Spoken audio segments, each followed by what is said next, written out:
ক্লেমা দাওয়াত হচ্ছে আল্লাহর পরিচয়ের দাওয়াত। মানুষ প্রথমে আল্লাহর পরিচয়ের দাওয়াত শিখতে হবে।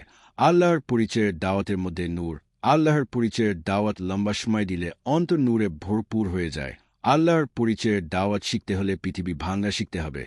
পৃথিবী ভাঙা শিখতে হলে প্রত্যেক জগৎ থেকে একটা করে সৃষ্টিতত্ত্ব ভাঙা শিখতে হবে। সৃষ্টিত্ব ভাঙলে নূর আসে।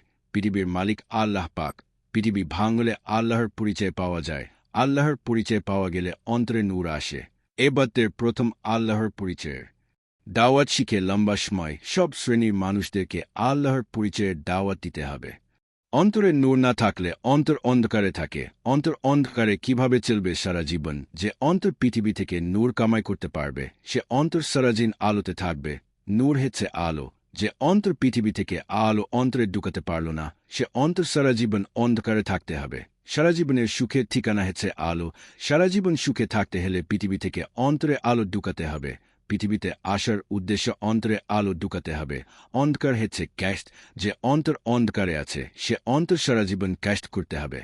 অন্তর আলোকিত করতে হলে কলেমা দাওয়াত শিখে কলেমা দাওয়াত সব শ্রেণীর মানুষদেরকে দিতে হবে। সারা জীবন সুখে থাকতে হলে কলেমা দাওয়াত শিখে কলেমা দাওয়াত লম্বা সময় সব শ্রেণীর মানুষদেরকে দিতে হবে।